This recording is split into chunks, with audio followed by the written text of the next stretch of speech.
AI is such a powerful tool for anyone that is in a B2B sales role, but too often we think of it just as purely a research tool to find information out about an industry or an account, or to craft some very generic prospecting emails that look exactly the same as everyone else that's using ChatGPT.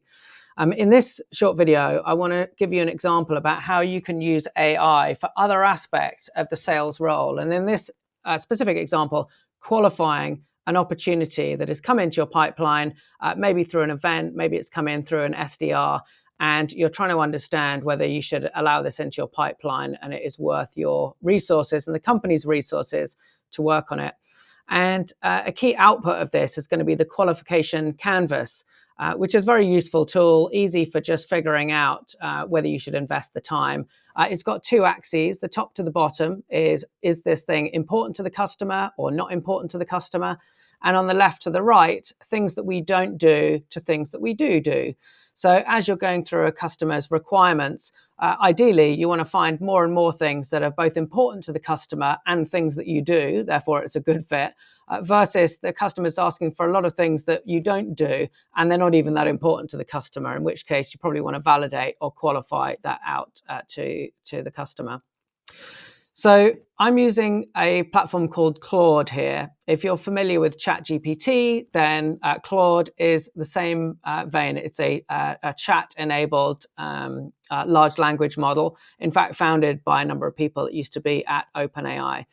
And one of the reasons why I really value it for my work is that you can create projects.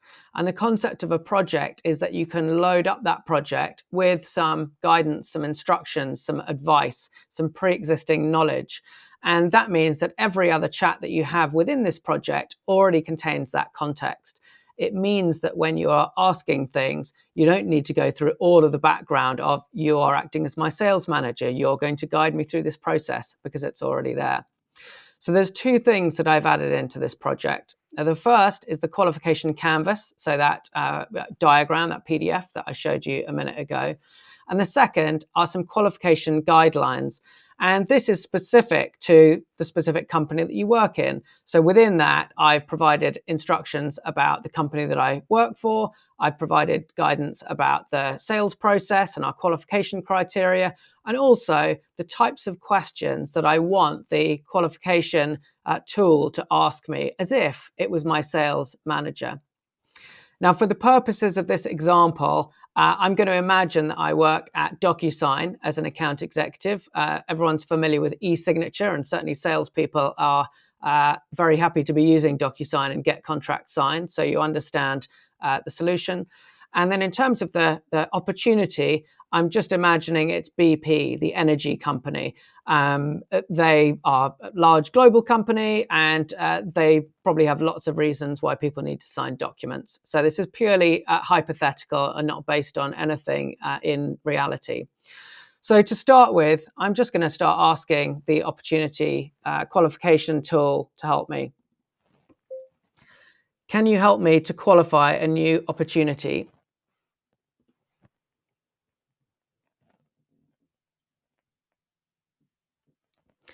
I am selling into BP, and this is the UK division of BP, which is where the headquarters is.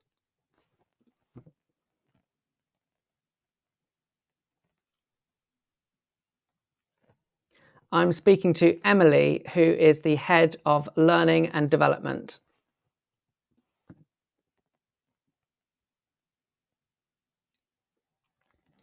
Emily filled in a contact us form on our website. We'd not spoken to her before. We do have an existing contract with BP in the US, but I don't believe that is related to this.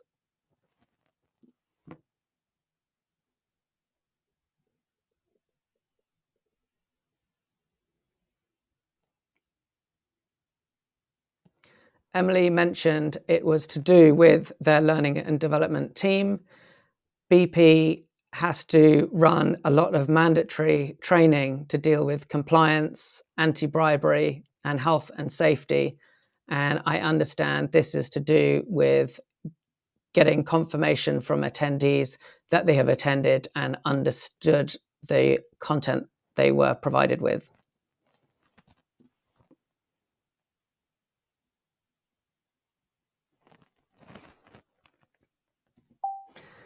So I'll just pause that. You can see here how the tool is guiding me through how I should be thinking about my opportunity. Who am I speaking to? What are they interested in? Have we got any existing relationships?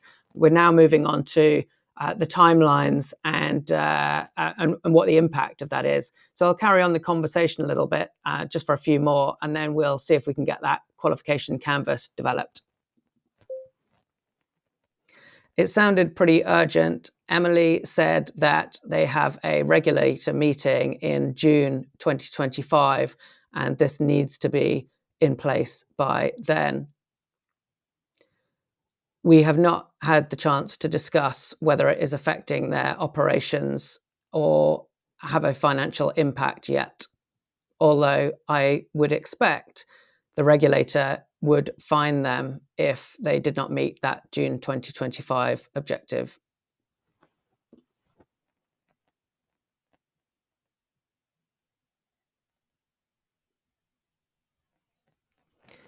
Before we get into any more detail, please could you draft up your first version of the qualification canvas so we can see what gaps we have.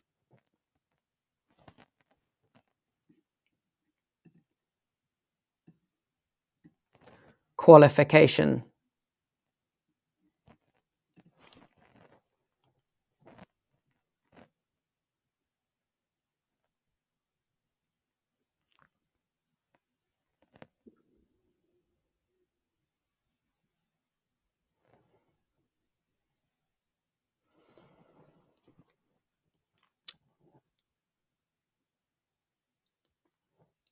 Okay, and here we can see the first version of this qualification canvas where it's starting to drop on some of the items here. You know, they've got a need to meet the regulatory deadline.